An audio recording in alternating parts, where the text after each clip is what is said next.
Mrs. Anderson, did you eat the strawberries that were in the fridge again? I was saving those for myself.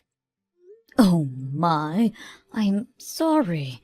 I made some strawberry jam with them. I can't believe you. Those were expensive. You can only get them at selected shops. They were imported straight from Japan. But they seemed like they were about to start molding. I've been thinking about this for a while. But you need to make sure to only buy food in quantities that you feel confident in finishing.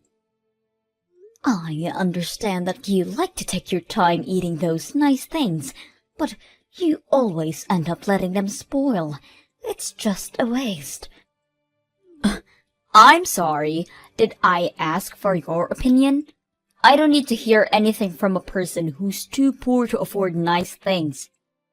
You wouldn't understand how it feels to cherish these things. Did you just call me poor? This is too frustrating. I can't take this anymore. I only decided to move in with you because Larry told me that there would be a bunch of benefits for me. But all you provide for the two of us is stress. What? You use the nice things that I buy without any permission. You only pay a small fraction of the rent. And worst of all, you don't even spoil your daughter-in-law, regardless of how much she's done for you. I'm sorry, but what have you done for me? I let you live with me. Didn't Larry let you know that he wanted to live with me before the two of you decided to get married? That doesn't matter. I can't take this anymore. I've decided that I'm going to stop acting like the nice little housewife that I always try to be. I'm going to stop myself being such a sweet soul to you, and I'm taking better care of myself. Have you ever really been kind to me? You call yourself a housewife and try to look nice in front of Larry. But we both know that the truth is that I always do the housework, while you lie down on the couch, scrolling on your phone. Shut your mouth, you peasant! Don't you dare speak to me like that! You need to keep in mind that the only reason that you have a place to live is because my husband and I are kind enough to provide for you. Larry, I need to tell me what you told Molly to convince her to live with me. Huh? What do you mean, Mom? She just threw all of her anger at me, that this isn't what she signed up for, and that you told her that there would be benefits on her side by living with me. She even went as far to call me a peasant, and that I should be ashamed of not being able to spoil her. Molly told me that you were the one who came up with the idea to live with me and that you convinced her to do so. So I need to know what you told her. Just come clean with it. I need to know this to straighten out this whole situation. Besides, I've been having a feeling that you're lying to me for a while now. What? I mean, you had a bunch of money inherited to you when Dad died, didn't you? You worked at a decent company, so I imagine the insurance was great. Therefore, I figured that you had enough to be well off for the rest of your life. Maybe even better than well off. So I told Molly that you would support us a pretty good amount per month if we let you stay over at our place. So we had a discussion and decided that it would be best to rent the money that we need for now and have you support us to pay it back. And you tried to ask me to live with you guys without raising any suspicions by keeping something so huge from me? Wow. I remember how happy I was when Molly told me that she wanted to keep me close for when I grew old. It was all about just money. Huh. You don't have to say it like that, Mom. Don't you enjoy our company? After finding out about your motives, no, I don't.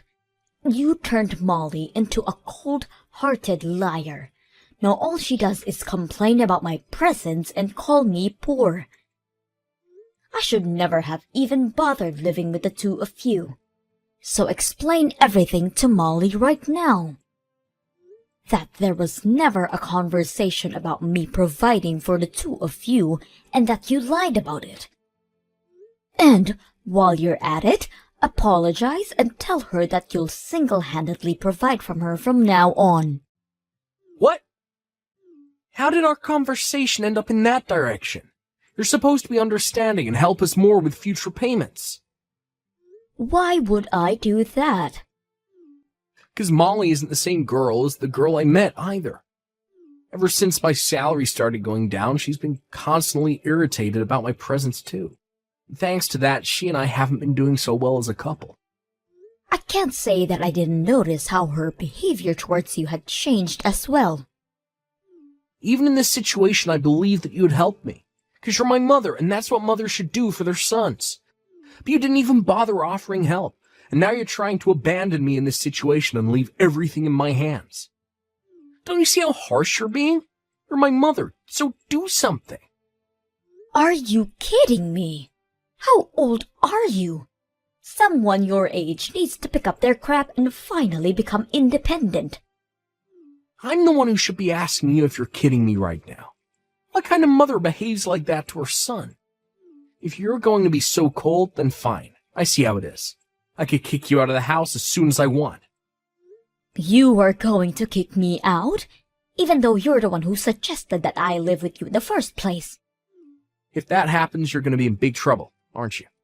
You sold our house and all of the land that you owned before moving in with us. You have nowhere to go back to, right? You don't want to become homeless at that age, do you? All you have to do to avoid that outcome is to stay in that house and keep paying your rent to us. I can't believe this. You're threatening me. I've raised my son into a monster. Come on, I'm just negotiating, Mom. Besides, you still have the money that you earned by selling our old house, didn't you?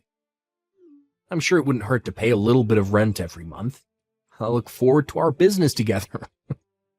Well, we couldn't have had such a nice house without you, so thank you for your support. When are you going to pay your rent for this month? Larry told me that you would be paying $3,000 for rent this month. Why have you not still paid us? What?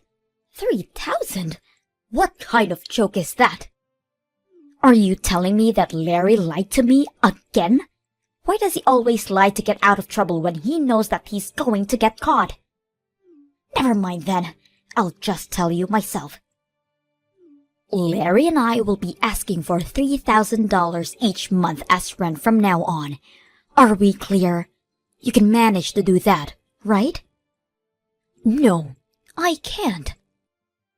I already pay an amount that will pay well over my expenses in a month, and now you're asking for $3,000 a month? I'm only paying the same amount that I used to. $1,000 for each month is enough. I guess this means our negotiation has failed. I'll pack up your things and leave them outside. So gather those things and please leave. What? This is your last chance to change your mind. If you promise to pay $3,000 every month, then we'll let this incident slide. I won't throw your things outside. So, what's it going to be? Are you going to pay $3,000 each month as rent? Or are you going to be homeless and spend your nights on a bench in a park? Feel free to make the choices that fits your preference. I can't believe you. You can't just kick someone out like that. As you've already figured out by now, I'm barely getting by at this point, thanks to your dumb little son who couldn't manage to keep his job.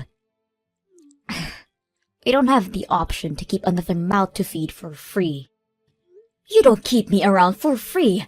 I pay my part of the expenses. And you say that you don't have the option, but I don't see you getting a job either. Stop arguing with me. My job is to take care of the house. I'm not going to go out and work like a peasant, so you need to pay rent and account for that. How does that make any sense? But you choose to ignore our needs and neglect your part in supporting us. Have you used up all of the money that you earned through selling your house already or something? It's my money, and I get to use it however I want. How selfish can you be? You use all of your money for yourself while your son and daughter-in-law are struggling to get by. I can't imagine how easy it must be to rely on someone else to live while not making any contributions whatsoever. But that ends now. If you can't pay your rent, then get out of my house this instant. So that's all I was to you, huh? You never cared about me. You just wanted to use me as an ATM. Well then, I'm glad to leave. Shut up, you poor old hag. I mean, what else did you expect to be to us? The only good that you do is pay us, so I think it's fair that we only see you as an ATM. You're not worth the space in our house. You need to leave and never show up ever again. There's literally no point in letting you live with us, you parasite. I guess I'll move into the luxury nursery home with a built-in country club in the town next door. Seriously? I guess he got his habit of lying from you. I'm being serious. And where on earth do you think you're going to get the money for that? I have every single cent that I need to afford it. I currently have $2 million worth of assets. So you can probably do the math that I have enough to spend a lifetime in a nice place like that. 2 million? How? I think I'll get going now.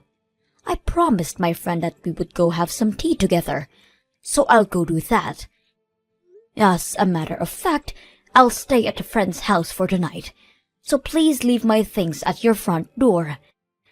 I'll be moving into my dream environment after that, so you won't have to see me ever again. I can't tell if you're joking. You're kidding about the $2 million, right? Even if your husband passed away and left an inheritance, $2 million is unrealistic. Oh, it's not my husband's. I made it myself when I was younger. What? Yes, I bought some real estate with the money that my husband left behind, so I have $5 million if you include that. I hit the jackpot with the apartment I bought and started renting out. You have $5 million? How?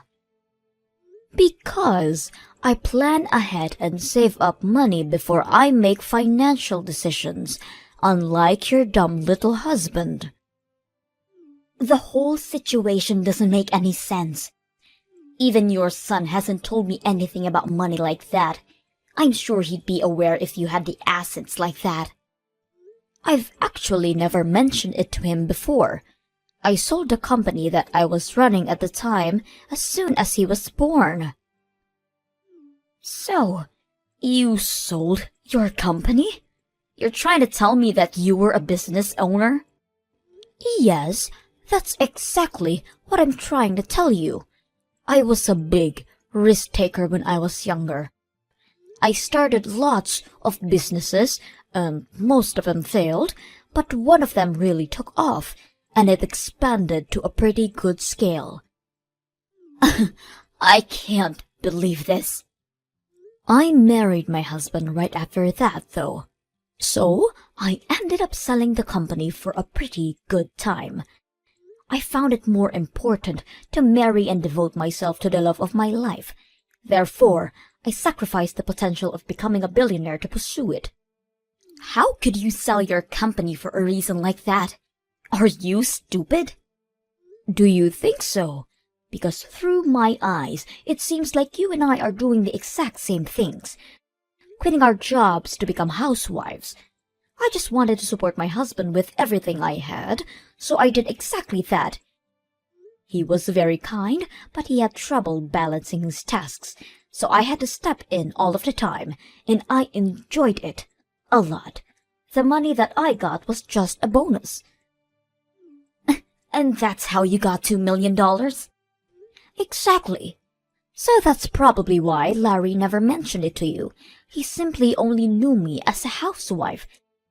The subject just never came up, because we were all happy with the situation that I created. My brain can't keep up with all of this.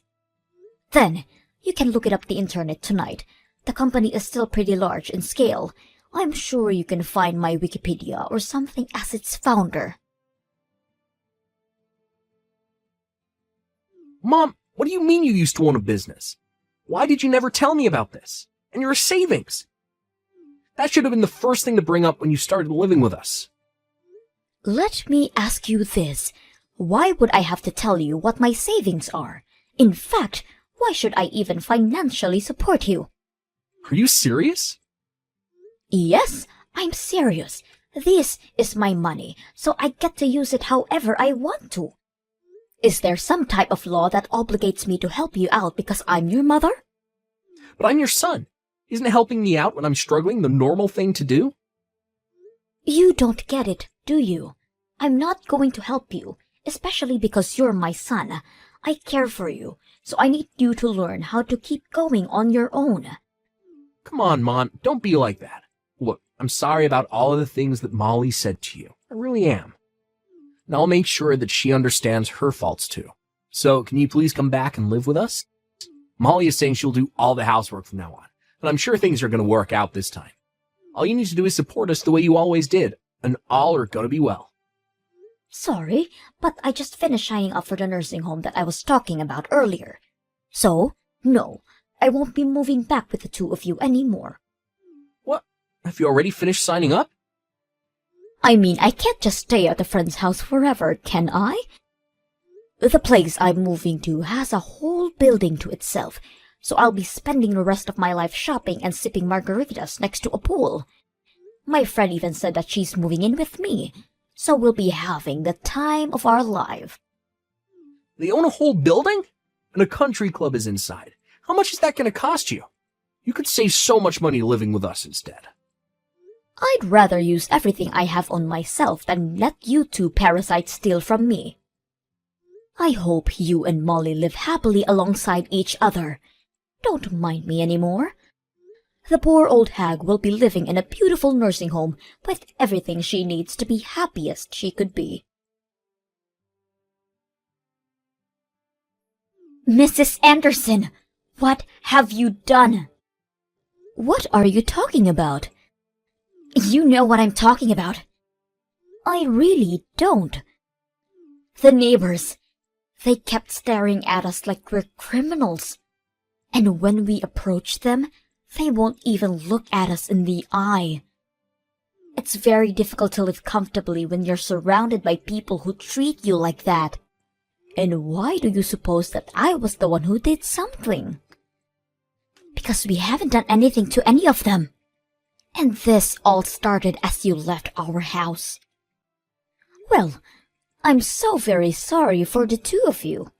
It might be because I stopped donating to the city. What do you mean? I'd actually been donating to the city for a long while now. You know, giving back to your community feels great.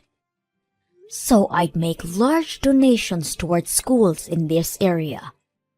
I also donated all of the money that was used for the furniture of the city hall that was built up a while ago. I'd make donations like the above every year. You do all of that for people that you've never even met? But you still can't pay for our house. How is that fair? Because a couple of adults should be able to account for their own expenses on their own. I lived in that city, and the responsibility was partially mine. So even though I'm not strong enough to participate in volunteer activities, I contribute by using my wealth for the good. But now that I've left that town, I've stopped making those donations. It's not my responsibility anymore. What are we supposed to do now? Everyone knows that the two of us were the reason that you had to leave. So everyone in the city thinks of us as nuisances now? I mean, there aren't many people who are capable of making donations that scale every year. So I guess there won't be anyone to replace me. But it's none of my business anymore, and I have to go easy on spending to keep living in this environment. So all I can say is good luck. What do you mean, good luck? How are we going to keep living here if every single person hates us? Please, come back to town. There's no way on earth that I will ever go back. I mean, who in their right mind would leave a living dream to go back to live with a crappy married couple? If the donations are the problem, then why don't you two just make the donations instead of me? It feels amazing to be able to give back to your community and be appreciated by the people at the same time. I think I've always had a thing for taking care of others. Then take care of us too. Please. Why are you so cold to only us two? Because it's my policy.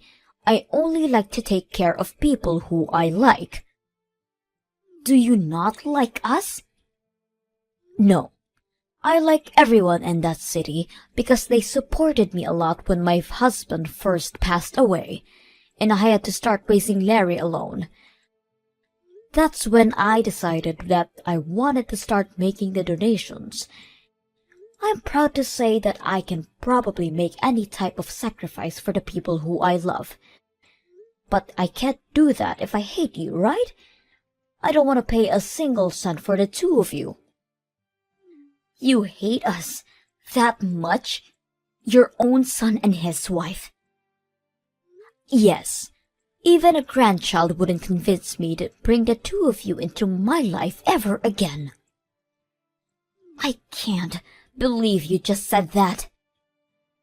Boo-hoo. I know it'll be tough, but I hope you two get up on your feet and try to make it work there.